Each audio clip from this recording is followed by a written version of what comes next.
Welcome, ladies and gentlemen, cricketers and cricket enthusiasts, to another episode of the Sunday Cricket. Today, we're going to be having a look at the first three games of Australia versus Sri Lanka. That's right, I know, supposed to be covering these daily, or slash whenever they're being played. I know I'm a bit behind on the track for that, but it's all good. We're going to cover them now. They have been three interesting games. I have watched the highlights for all three. I've kept up with them while they've been going. Unfortunately, as I live in New Zealand, the games are start 10 o'clock at night. So I'm like, oh, no, way too late for me, and I'm not staying up that late to watch Australia beat Sri Lanka. We all know that's probably going to be the case. But yeah, we're going to jump into the first game, have a look. There have been some very good games. Watching highlights show me that Sri Lanka do have some very big talent out there with a very young team. I think an average age of about 24 or so. If I had a look, I think they're a lot of even one of the best openers that I had a look at in Puffum Nasanaka, who batted fucking very well for all three games. A very unlucky catch in the third.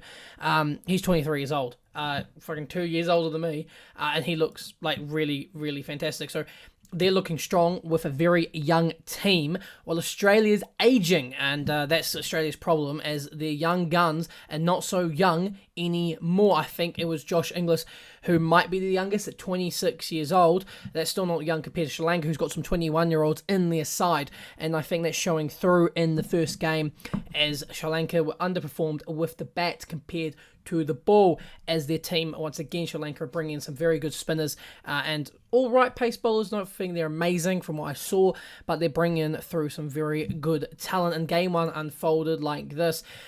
Aaron Finch fell early, once again, as the captain not being able to get going. However, I do think that's the case of him basically not playing cricket for a while, as he hasn't been playing any format, as Australia has only really been playing tests. And he did play in the World Cup, but that was about 3 months ago now, so it makes sense to why he hasn't been performing. However, they did bring in Mcdermott, who's been freaking ripping it up in the BPL, and he went against Sri Lanka and decided he was going to take the wind of this, take the hit, and absolutely carry Australia, getting a lovely 53, and he batted very well. From what I remember and saw, he was absolutely fantastic. He batted well, he batted with confidence, played some lovely shots.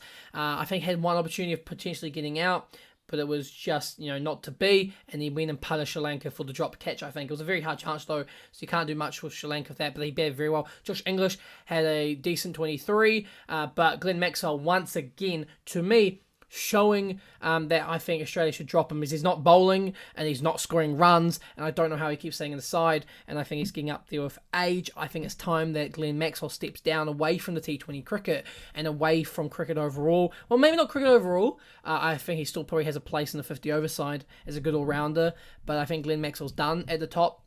His average over the past couple of years has been coming down. He's not bowling anymore. He was originally an all-rounder, and it makes me wonder why he's still inside. Yeah, I know he still averages 30.1 in T20 internationals, but that has slowly been dropping since about 2 years ago now, when last time I saw him play, who was, I think maybe India, maybe New Zealand, and I just didn't rate him. I was like, he used to be really good, and I used to rate him like no tomorrow, but he's been falling down, and I think he needs to take a step back from the game, or maybe try and improve, because I don't know how well he's been doing exactly, to be honest. In all fairness, I think he's been dropping the sack a little bit. But Stoinis once again showing why I think he should be batting higher, and I will state he should be batting higher than Steve Smith. Steve Smith, to me, for Australia, is what Ross Taylor and Kane Williamson are to New Zealand. Now, Kane Williamson did score runs in the final, and does score runs here, but he is slow to start and doesn't get going sometimes, and sometimes it's 23 off 25 or 28,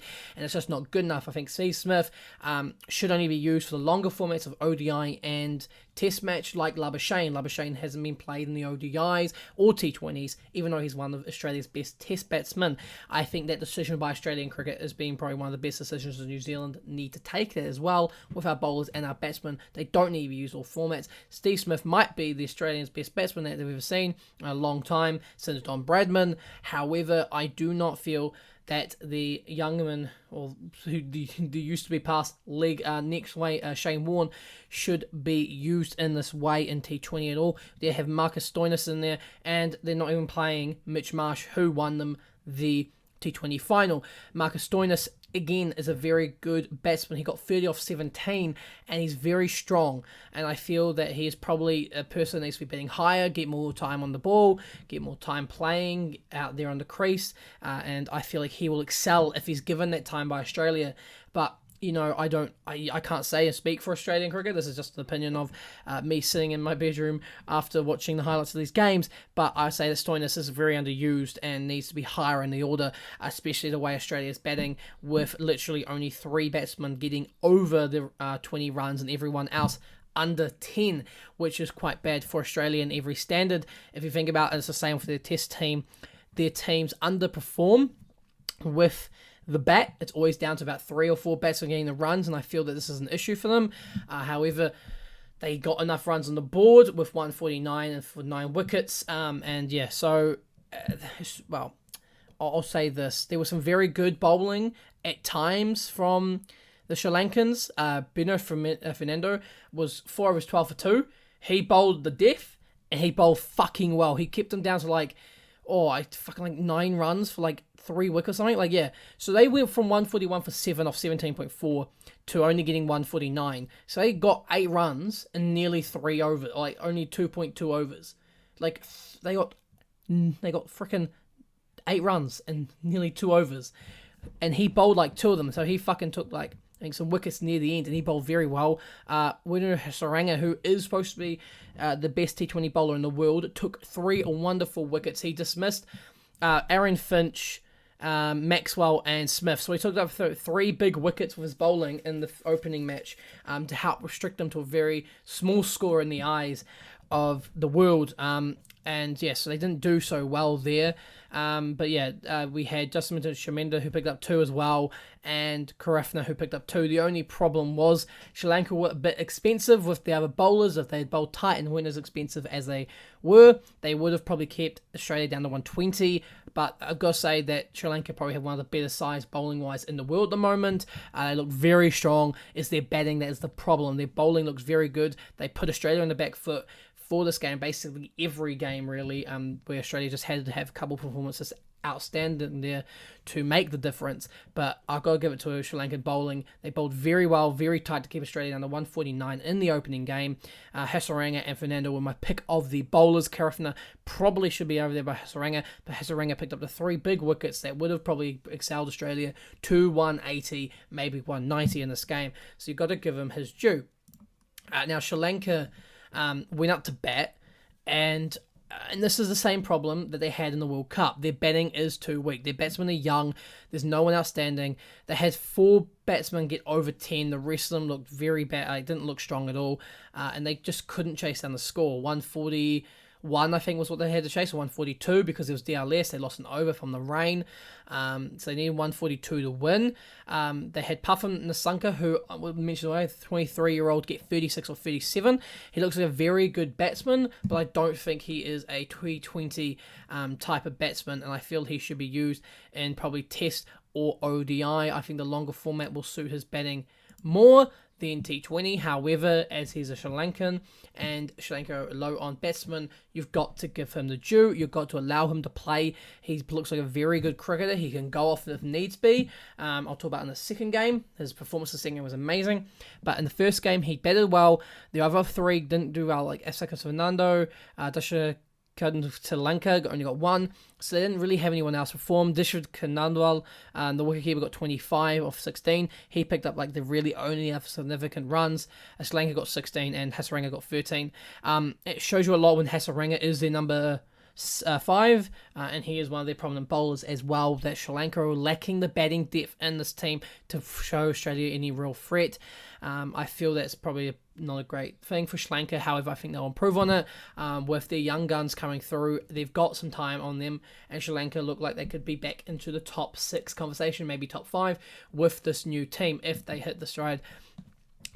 Now, Hazelwood and Zampa absolutely destroyed it for Australia. Josh Hazelwood back on his return after being injured in the Test Ashes series. He picked up 4 wickets, 4 for 12, and I saw his bowling. It was tight. It was good. It was it swinged well. He got the bounce right. He got the length right. He literally, if I had to say anything, I would go to you guys or New Zealand cricket, to be honest. Go to Carl Jamieson, go Trent Boult, go Southey, bowl like Hazelwood, just bowl that. He took four wickets on his return to T20 cricket. After being injured in the test, and also, for the other thing, even when he was bowling shit, he was still getting like wickets. Zampa again showing in Australia that he is the best T20 bowler, picking up 4 overs, 18 for 3. He is again just showing why he is basically better than all New Zealand spinners and a lot of spinners around the world at the moment with his economical bowling. He bowls it tight and nice, and when they try to go after him, they get out. He is basically what I think. He's basically what Nathan Lyon is to the Test team, for the T20 team, and for the ODI team. Zampa is probably the best spinner, I've got to say, for Australia at the moment, over Nathan Lyon, because you got to separate them two. He's been Agar. I don't really think they've got any other spinners, but Zampa is really top notch. And Marcus Stoinis as well. Didn't take any wickets, but he bowled tight, 3 overs to 12. The only two that were expensive were Pat Cummins and Stark, both going for over 8 as an economy, or 8 and higher. Wise, which is showing from your two senior bowlers, you really want to be expecting more. It's not good enough from them, but you know they were back into T20 after playing Test match, but they did well. They got the win, and now on to the next game, basically. But yeah, Sri Lanka fell and lost by 20 runs.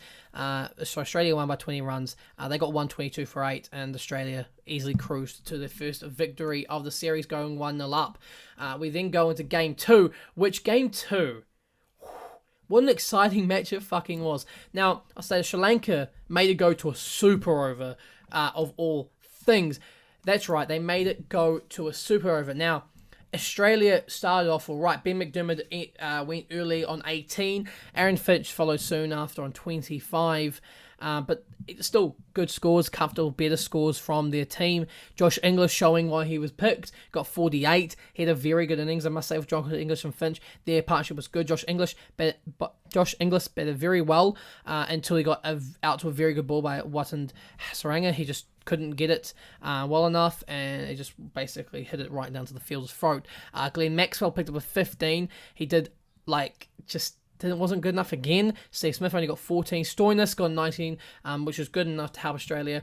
And Matthew Wade picked up a quick 13, with Pat Cummins also getting a quick 6. The batting by Australia in this game was all right. It wasn't amazing. Josh Inglis proved good enough to help Australia over the line to get a big score. However, Australia's again showing that they not have anyone that can really carry the bat throughout the innings, as he still got out on the 13.5th over. Now, they did pick up 15, 14, and 19 respectively. It just wasn't quick enough, I have to, in my opinion. It's not a big enough score when you're playing a weak Sri Lankan side. It's very young, very new. Yes, they've got some very good players in there, and they've got one of the best T20 bowlers in the world. However, you've got to expect more from this Australian side. It's not good enough, in my opinion. I think they need to do better, and they need to pick up more. They need to do better and score more runs. Yes, I know they're missing some of their best players, however, and Mitch Marsh and such, but they're still playing, Mitch Marsh and David Warner. However, they're still playing a very strong team with Mcdermott, who's averaging high in the BPL. I think we'll see what his average is. I think he's averaging like 20 or 30, if I can view all. So he's averaging in T20, he's averaging 33 since 2014. However, his ODI fucking average is even better with 47.6 for List A. But yeah, he's absolutely smashed it this year in the BPL. He's 27 years of age, so he's still quite young. He's now come into the side. He's replaced a lot of the other guys that were looking at, like Josh Philippus or other ones. I think Sands was another one. So I think he's going to be a prominent place to play. With his scoring, Josh Inglis was looking stronger. But yeah, Matthew Wade, the 13, helped them. Hasselringer again picking up 2 wickets, but too expensive. Chanderman getting 2. And Tisakashina getting 1, with Furser getting 1. Now, I have to wonder why you would take out Fernando, who bowled 4 overs 12 for 2 in the last game. But they did, and I don't know why, but they decided to do that was the best option in their opinion for Sri Lanka, which did probably cost them a bit too many runs. They had him. I think it would help their team because he looked like a very tidy bowler. However, I think Sri Lanka are just testing out their waters. They're trying out their team. They're trying out different players and such, because it's a very new team to the system, very new team to this world and international cricket, and so they've got to bring them in slowly, and get a good class of like 15-20 players that they can rely on all formats. And I think they're finding that with some really good young players and a good mix of old and young. better than a lot of other countries. They're aging like Australia, New Zealand, and England, all very much aging with no real young players coming through yet. And I hope that they will start to take after the likes of South Africa and Sri Lanka with very young teams. If you've seen how South Africa's been performing, one of their best players has been the 21-year-old pace bowler. He can bat, he can bowl, and he's been doing very well in test matches. But I think that Sri Lanka made probably the good decision by training up the team. But this is where it gets exciting. Sri Lanka, now they don't bat amazingly, however, but Pafam Nasanka picks up a 73 or 53. He played like a Kane Williamson's innings. It wasn't fast. It wasn't fast at all. And he picked up the pace at the end. They were 115 for 6 off 16.2 overs. So they were needing 60 runs to win. 50 runs to win off the last 3.4 overs, which is quite a bit of runs to get in 3.4 overs because it's only freaking 22 balls. So it's 50 runs and 22 balls. Nasanka put on the gas, helped them almost get them by himself, but then got out to a decent ball by Marcus Stoinis. He just couldn't get enough on it. But he had a very good innings from what I saw, from what I'm watching. It was class innings. He stayed there while everyone was falling around him, basically. He made partnerships with Chadamal and Sri Lanka, who got 19 and 34. Sri Lanka, if he didn't get run out, probably could have helped them win the game. He was 34 for 19. Hasselringer got a quick 13, but it really is down to, I have to give it to the Youngman, 23-year-old, getting the 73, but also the last two bowling batsmen, really both their bowlers at 9 and 10. One got 4 off 1, smacking the ball to get them to the super over, but Shishikana got 6 off 2 for 1-6, helping them also get to that super over. And you've got to give it, they also got to buy there, that it's really fucking good last over. They put their effort in, they got the runs, and they took it to a super over against a big Australian side who scored 164. No small score to chase, with a Sri Lanka side that only managed to get 120 in the last game. They picked it up, they got this active, and they got 164. Well done to Sri Lanka for that chase. It was a very fucking good chase. They did well, they played well, and they absolutely proved Australia wrong in their thinking. Now Australia, Josh Hazelwood again, pick of a bowlers, getting 3 wickets. No one else really standing out. Zampa bowled alright, Cummings bowled alright, but Hazelwood got 3 for again, 4 overs 22 for 3. Hazelwood was bowling out of his skin once again. He took the big wickets of Hasaranga, who was looking good, Fernando, and he picked up Gufferton Linker. So he picked up 2 and 3, 2 of the top 3, and it looks very good to how he did. Now Sri Lanka, probably in my opinion, should have sent out their number 9 and 10, who had just been in and scored 4 off 1 and 6 off 2. Off the likes of Stoinis, I think was bowling the last over, as I think they probably were warm. They had a 6 and a 4, probably could have done good. Sri Lanka did miserably, to be honest. The first 2 balls were dot balls. They then ran it by, or trying for 2, and got a run out. They only managed 5 runs in the super over, which was not a great super over at all. So they've only didn't really get any more runs, and they basically handed the win to Australia, who got it in 3 balls, as they put out Glenn Maxwell and Stoinis hit 8 runs off his 2 balls that he faced. Hasaranga was one bowling, probably would have chosen someone else, but you've got to go for the experience in this circumstance. But yeah, they Australia easily cruised to the win in the super over, as Sri Lanka just couldn't put the runs on, which is a bit disappointing. In my opinion, I think Sri Lanka had a chance really to go make the series 1-1, and they kind of choked it sadly. But yeah, good on them for their chance. They're looking decent. Australia took the lead 2-0 in the series, and so we move into the third game, which is basically going to be the decider unless Sri Lanka can pick up their balls and win it. But who the fuck knows? And we know Sri Lanka versus Australia, so fuck no, they really probably can't. In the game 3, Sri Lanka lost the toss this time. They'd won the past 2 tosses, by the way, and decided to bowl first each time. They lost the toss this time. Australia put them out to bat, and they managed 121 for 6 of their 20 overs, which shows again they don't have the batting strength for T20. The sucker got 16, which was the 3rd highest score. No one else getting over 10 besides Chadamal and Shankar, the captain. Chadamal, the wicketkeeper, getting 25-29. Again, not a T20 performance. Sri Lanka getting 39 off 38. They were decent performances, just not good enough. They're not T20 performances. They're not fast enough. They were not good enough. Like in the 16.1 over, they were 87 for 5, showing that they're batting way too slow in T20. Not good enough, but got to give it to the 3 of them. They put on a decent score at least, or put on a score. Could have been a lot worse, but they got runs on the board. They tried their best, but yeah, Australia were just too good. They bowled too well. Sri Lanka just couldn't get going at all in the 3rd match. They tried their best, but they just weren't good enough in this match as they put their energy into it. But yeah, they fought hard, they played hard. The captain, the wicketkeeper's innings did very well. They batted well, they got runs on the board, and they tried their hardest. The pick of the bowlers this time was Kane Richardson, who took 3 wickets. He didn't play a great performance in the last game, but he came back in this game, picked up 3 wickets and bowled very well. Now, Glenn Maxwell bowled I think his first over of the series. I don't know if he bowled in other games, I can't remember. He bowled 1 over 3 for 1. That's fucking tight bowling. I think he bowled one of the last couple of overs. So he did very, very well taking that. Actually, I'm wrong. He bowled early. He bowled really early. He bowled the 8th over and didn't bowl again after taking 1 wicket, which is a surprise. When he's bowled that well, you'd think they'd give him another over. Ashton Agar bowled 4 overs 14 and 1 instead of Glenn Maxwell because he's the regular spinner. They played a very new team. They brought in Ashton Agar and Daniel Sams instead of, I think they dropped Josh Inglis. No, he didn't play. Never mind. Ben Mcdermott did as well.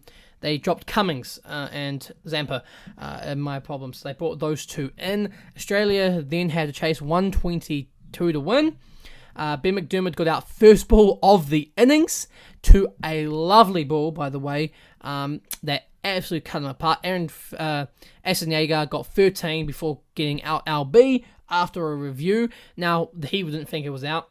Some people probably didn't well, but the review showed it was hitting dead fucking on, and the umpire was wrong. There were quite a few wrong umpire calls, I must say, that could have changed the games in Sri Lanka's favour if there were better calls, and we know how rigged it is in Australia with their umpiring. Yeah, that's right, I'm calling you out, Australia. We all know how fucking rigged you are, you pieces of shit. But yeah, they're rigged as fuck, boys. They're rigged as fuck.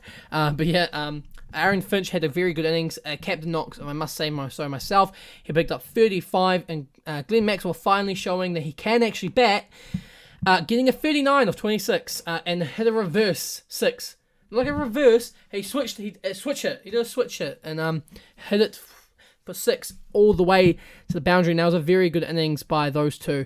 The pick of the batsman for Australia. They batted very well in a very game that, to be honest, didn't need to be chased hard because they only got 120, maybe 140, maybe 150. It would have been a different game, but Australia chased it down very easily in 16.5 overs. Josh Inglis had another very good performance, got 21 not out. He's showing his strength. He's showing why he wants to be in this Australian side, and he's showing his god tier levels. And Marcus Stoinis got 12, showing once again that he can hit fast and hard at the end when he needs to. And so I think he's very good, but needs to be moved up higher. And it looks like Steve Smith also didn't play this game, which is good because Daniel Sams came in for him, I think.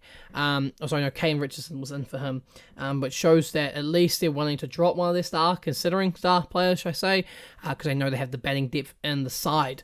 Now, the pick of the bowlers was Tikashana for Sri Lanka. He picked up 4 overs 24 for 3, so he bowled decent. He bowled very well. They didn't play, I don't think they played Hasaranga in this game, and they didn't bring back Fernando, which surprises me. So they really did try out a different team, and it just didn't work for them, unfortunately, as they lost. They did not make it, unfortunately, and they got battered and bruised. So I think they should really look at the first 3 games and pick the best 11 players from those games. I think Hasaranga should be the choice, Fikashana should be the choice, Fernando should be the choice, and Pushna, Nikishana should be the choice, as well as Chadamal and Shananka, the captain and the wicketkeeper.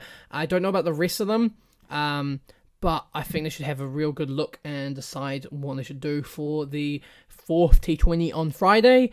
I will report that on Friday, but yeah, I think they should have a real good look at the team and decide what they want, because I think it's a bit of an issue, the way that they've done it. They've bowled well, but not great, and their batting just hasn't been enough. And I think they left out some of the best bowls that could have helped them win this game and change it around. So Sri Lanka need a bit to work on. But yeah, game 4 will be coming up soon, and Sri Lanka have everything to lose if they want to get better than a series of 5-0 drumming. I think Sri Lanka have a chance to pick up a game or 2, put the pressure back on the world T20 winners who might not take the last 2 games seriously and bring out a different 11. So I think Sri Lanka should take this opportunity to really hit hard and hit home. But who knows, all of you at home if you're listening. But yeah, I suppose that's my fucking look at the games, and that's probably my opinion. I think if we're thinking about this together, really you'd think that Sri Lanka really would go off the top 11 in the next game. But who the fuck really knows? But yeah, So I guess that was being the sum up of the first 3 games of this T20 series of Sri Lanka versus Australia. I'll see you guys next time in Game 4. Thank you for listening to the Sunday Cricket. I hope you keep listening. This is going to be something that comes out whenever and however I want. How many times it's going to cover everything cricket. You know it is. But yeah, thank you guys for listening. I'll see you guys next time. Peace out. If you'd like to help support this podcast, please do go and click down the affiliate link down below. It will help me and help you if you want to grow your own podcast. Also, if you'd like to listen to the audio version of this, go check me out on Spotify, Apple Podcasts, and Google Podcasts. It'll help me grow and you grow. If you go check me out also on those platforms and listen to me there as well as YouTube if you want to.